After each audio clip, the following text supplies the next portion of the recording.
What is going on, YouTube people? Neo Cards and Comics here. Today, for card show pickups plus mail day, had a lot going on lately in regards to pickups. Got a pretty decent pile here to play catch up on. And once again, if you follow me on IG, you may have seen some of this stuff, but I'll give my thought process behind why I picked some of this stuff up. So, like, comment, subscribe, click the notification bell, I guess. I'm supposed to say that. Everybody else does. Oh. And let's go ahead and dive in today. Keep this one short and sweet. I got the Marvel stuff all lined up here because I'm actually recording this right prior to getting ready to rip the box of 90 MU live on Monday night. So we'll start with sports cards. A little, I don't want to say pet project, but prior to the baseball lockout officially happening, I was looking for some baseball underpriced, just guys that were cheap that have the potential to go way up. And one of the guys that I settled on, and I got to take this team bag, is destroyed on this card. As I've talked about before, the way I'm kind of handling baseball right now, for the most part, was looking for guys that were around 100-ish or less on their refractors and stuff like that, because I just think they have a higher potential to go up. They may have a higher floor, as in like an $80 refractor might not dip that much in general for these types of guys. But if they have a breakout season, like maybe they go all Vlad Guerrero on the league or something crazy like that, their prices spike. I've talked about Lou Bob, talked about Bo Bichette, Kyle Tucker, like those kinds of guys. Their cards are pretty cheap. And one guy that I made a package deal on from the same seller was Mr. Kyle Tucker. So we picked up this Topps Chrome Refractor, PSA 10, and a PSA 10 Sapphire Refractor. Now, I got both these for a little over $300. This one was like mid twos, and this one was like 80. I think this was 250 and 80, maybe, give or take. So I felt perfectly fine with that. That was right in line with comps, give or take. But I just figure an $80 refractor, of Kyle Tucker, who is getting some buzz, assuming there's a season, that, he could potentially have a big breakout season. And now I at least have two of his stuff. So pick this up the other day. So those are the first two. All right. Sorry about a little delay there. I realized I didn't have my lighting correctly set up. Then at my local show, I had a bunch of local shows this weekend. There was actually 5 local shows this weekend. I could only get to 2 of them due to various different time constraints. And there's 2 cards in this pile, like this entire mail day / card show pickup day, that are completely off the radar from what I would normally buy. And this next one is one of them. It is also a Kyle Tucker. It is also a refractor, but it's an SGC slab. I know. I barely want to touch it. Kidding. I don't typically buy SGC slabs. I just thought this was such a good deal that I couldn't pass it up. So I noticed I got the PSA 10 for 80. Guy had this in his case when I was walking around the other day on Saturday for 45. I walked up to him. I said, "Hey, would you take 35 on that?" And he said, "Sure." So I got this for $35. That's the only reason why I bought it. I'm sure I'll swear whenever I go to try to sell this thing. But, I feel like I could easily double my money on this card if he starts out a hot season sometime in, August or September when the season starts. So picked this up as well. Was not planning on getting this. Just kind of fell into it, and the deal was too cheap to pass up. So that's the mail day / 2 card show pickups. Let's jump into Marvel, and then we'll end with sports, just to kind of mix it up a little bit. I picked these up. I saw these in Atlanta, and I've seen them before online, but once I saw them in person, it was one of those cards I was just like, okay, I gotta have one of those. So these are, and I'll show the Magneto first. These are the Metal Blaster cards. These are what, oops, sorry about that. These are what the PMGs from 2013 Fleer Retro are based on. So this is the base version of a PMG, and then the PMGs are based off of this artwork. You know, this will be all green, blued, red out, whatever it is, and just the character art remains. So this is the base version of that card. I don't know the exact print run on these. I think it's in the few hundreds, like 500, 600, 700 maybe. I don't know. I didn't sit down and do the math on it. There's been some speculation on that. But I just think they're fantastic looking cards. So I love Magneto, so I picked up this Magneto.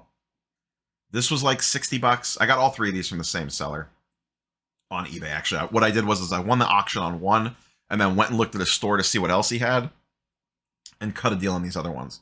So this was 65, 60, I think, 60, 65. Picked that up. Just an absolutely fantastic looking card. I also got the Scarlet Witch. Once again, absolutely fantastic looking card. And then the card that sent me down this path was the Spider-Man. Once again, this is the card that the Spider-Man PMG is based off of from 2013. It's absolutely gorgeous in person. I don't know that the camera is going to do it justice. I'm trying to stay out of the glare a little bit. I got this for $400. I won this at auction at a little over $400, which is about what they have been going for. I was perfectly happy to pay that. They have since jumped around a little bit since then. I'm sorry, I got this for $380. $380 on bids. The prior one did $400. I got this one for $380, and then one sold after this for $500. So they've been a little all over the place. I think they're a little bit slept on. I don't know. At $400, you know, there's definitely a lot of risk there, but I didn't necessarily buy this card to flip. Really any of these three. I just really like these cards. I think they just look awesome. The Spider-Man card looks absolutely amazing. So I am very glad to have this. This could go to $800 and I wouldn't sell it. This is just a great looking card. And I know that I will never own the true Spider-Man PMG because it's just way outside my budget, but nice compromise. So those were those three. Then Sunday rolled around, and these had come in prior to that. Sunday rolled around, I had the show in Independence, Ohio, and I picked up two cards there. One is 100% a me card, and the other one is, I don't know, you guys are probably going to be, I don't know if it's more shocking than the fact that I bought an SGC 10 at a show or not, but it's completely outside the boat of what I normally buy. So the first one, once again, baseball, Vlad Guerrero Jr., X-Fractor. I know this dealer. I've known him for quite a long time now, a year plus. We've done plenty of deals before. He posted on IG, hey, you know, setting up tomorrow, this is what I'm going to have. And I saw this at the top of the pile, and I messaged him, and I said, where are you at on this? And he said, you know, I'm asking this number. And I said, okay. I said, well, the last eBay comp's like 7. The last two did like, or the last three did 7, 750, and 7. And I said, you know, I'd like to be somewhere in the low 6s on this. And he's like, I don't think I could do that. I don't want to go that low. And I said, okay, that's fine. I said, we'll talk tomorrow. So we talked about some other stuff, couldn't get a deal done, went back and forth. And then I walked back to the table after about 2 hours of being at the show, after I was trying to swing some other deals. And he said, you said you wanted to be low 6s? And I said, yeah. And he's like, would 625 do it? And I was like, perfect. I said, that's exactly the number that I wanted to be at. You know, just about 10% below the last eBay sale. So a little risky because I do have major concerns about buying Ultra Modern Baseball right now with whatever's going on with the season. But I don't have a nice Vlad anymore. I traded away my Vlad Prisms. I seem like I moved in and out of Vlad cards like crazy. I feel like I'm going to own the rainbow by the time it's done without ever actually having all the cards together. I've had the blue, I've had the purple, I've had the pink, I've had the base refractor, I've had the prism, and now I have the X-Fractor. These are pretty low population. These do quite well. So I'm happy to have this one, to have one nice Vlad card. He's probably one of my favorite ultra modern MLB players at the moment. So tuck this one away at $625. I thought was a very fair deal. I have a little bit of wiggle room. If Modern Baseball comes down 10 or 15%, I'll basically be dead even on this card trade value wise. So I feel okay about that. And maybe it dips harder. I don't know. But Vlad is a guy I don't mind holding if the dip happens. I don't think the Kyle Tucker stuff, that's more of a spec play. I don't think that stuff will dip that much. The last card, and probably the most surprising card, I don't know what it is about this card. I walked around the show, I saw it in the case, and I was like, man, I just really want that card. And I have no attachment to this player other than the fact, you know, growing up when I did in the 80s and 90s. But I don't know what it was about this card. And when you see it, maybe that'll explain it, because it is just a clean looking card. And once again, if you follow me on IG, you've seen this already. A 2020 Topps Tribute Nolan Ryan auto. This is numbered to 10. It's a PSA 9 card, but auto 10.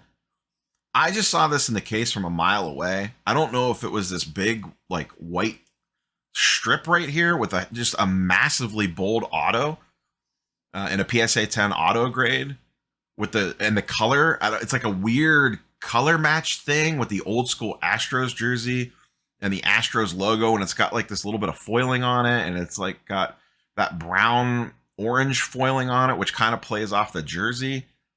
I don't know. I just saw this card in the case and I just had to have it. I don't know why. It wasn't that expensive. It was a few $100, and there's no real comps on something like this. So I actually, I had a PSA 9 LeBron Topps base, the one where he's in the white suit holding up his jersey. And I can't stand that card. I've never liked that card, but I traded into it for a really good deal months ago, and I've had it forever. I traded him that for this, and I got $450 in cash. The last comps on that card were around $750-ish. So I essentially got, I was going to buy this straight up for $225. He had it stickered at $250. I offered $200 and he wanted $225, which I was fine paying. And then he looked through my case and he's like, you know, how about some deal centered around this? So I got $450 cash plus this card instead of paying $225 cash for this. So essentially I got $675 value on the LeBron, which I was well into the green on the LeBron. So I just figured, let's just do it that way. Get some more cash in my pocket and get a cool card out of it. I have no idea what I'm going to do with this. I really don't. I have no direct connection to Nolan Ryan. I just thought this was a really cool looking card. So I picked it up. We'll see if this sends me down some sort of weird rabbit hole. I have been in the market strongly considering picking up a Griffey Jr. auto. So maybe this is going to send me down some weird realm of retired baseball player autos. I don't know. I just, like I said, I just saw this card in the case, and it just, you know how it is. You walk around a show and you see something sitting there, and for whatever reason, it just talks to you. And I did 2 laps around the show. It was still there. And said, okay, you know, let me make a move on this. Just an absolutely really cool looking card. So once again, just, I mean, look how clean and large. The auto is just huge. I think what really did it, what put it over the edge for me is that little foiling stuff that kind of color matches with the old school jersey. I kind of wish it was a Rangers jersey, because that's like my Nolan Ryan. That's the Nolan Ryan I think of as in the Rangers, punching Robin Ventura in the face. But that's all I got for you guys and girls today. So curious for your thoughts on these pickups. Kind of a weird range here. We got PSA 10 Ultra Modern Baseball slabs. We got an SGC slab of all things. We got some Marvel Metal blasters in the back from 2013 Fleer Retro. And a completely random Nolan Ryan auto. So that's all I got for you guys and girls. Smash the like, comment below. Let me know what's your favorite pickup of this lot. And we will catch you guys and girls on the next one. Peace.